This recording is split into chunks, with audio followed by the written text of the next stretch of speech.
Good morning, everyone. In this video, it's going to feel like we're kind of shifting gears. We're on page 3 of the notes, and on this page, we're going to be delving into complex numbers. Now, complex numbers have a real part and an imaginary part. The real part we call A, and the imaginary part we usually call BI. And this notation is called complex form, where the real part is first and the imaginary part comes second. Now, the reason why we're talking about imaginary and complex numbers is because when we talked about this, that getting a remainder of 0 leads us to factors and leads us to solutions, which is something we're going to get into later in the chapter. We're also going to get into imaginary solutions later in this chapter. So this is just kind of a preface to this, and it's also some good ACT practice as well. So folks, let's go ahead and start with the square root of 36. 36 is a perf square. Now, I'm not square root, so I don't have to include a plus or minus in front. Just the principal root of 36 is 6. Now, for the square root of negative 25, the square root of 25 is 5, and the square root of a negative is I. So this leads us to our definition of what I is equal to.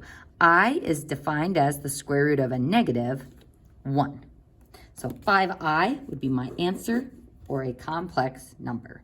So the square root of negative 50. So folks, I know not everybody needs to show this breakdown work to simplify square roots, but it's not a bad idea if you're like, wait, which goes on the outside of the square root, which stays on the inside. So I'm going to show how I like to break these down. First, the negative is automatically going to come out as an I. Then square root of 50, I can break down into a perfect square factor of 25 and a non-perfect square factor of 2, because 25 times 2 is 50. So I broke this square root down into its factors. So now the square root of 25 is 5. So I write that as a coefficient of the I, and then rad 2. Stays on the inside. And that is my simplified answer. So square root of a negative is I. Simplifying square roots, all things we are going to need as we start solving polynomials. Now, this part over here, it's not as important. It's just kind of some fun facts about I, but as I helped someone on the ACT recently, it is something that came up. Now, you can do powers of I on your calculator, but what I always tell students for calculus is you should know the first 2 definitive powers of I. I itself is defined as the square root of a negative 1. I squared, so if I took radical negative 1 times radical negative 1, we actually get what's under the radical, or just negative 1. So it's kind of like breaking it down into its perfect square factors. We'd have negative 1 squared, so the square root of negative 1 squared would be negative 1. So those two definitions are good to know for I, because I can derive any other power from these two. So thinking about I to the third, well, that's the same as I squared times I. I know I squared is negative 1, so negative 1 times I is negative I. Same with I to the fourth. I could break that down into I squared times I squared, or negative 1 times negative 1, and that gives me positive 1. So from those first two definitions, I can figure out all other powers of I. And what's interesting is that these 4 powers of I are actually a cyclic pattern.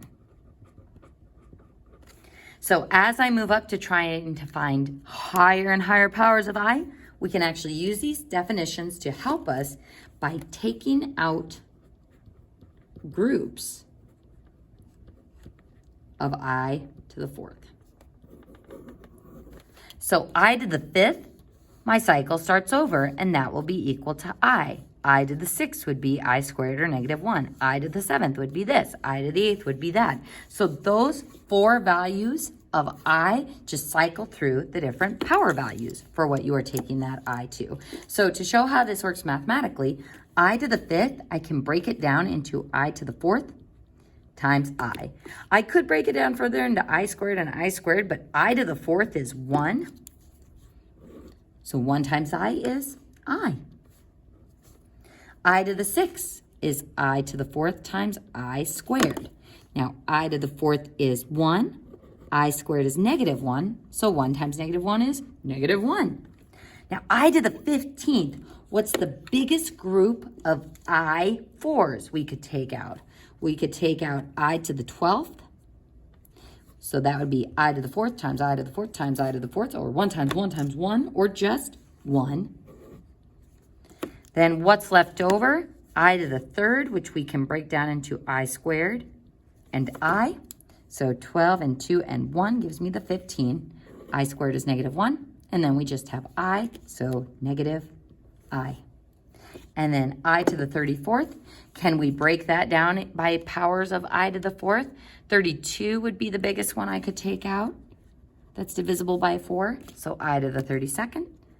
And I squared, this is going to be equal to 1 since 32 is divisible by 4. And this is going to be equal to negative 1.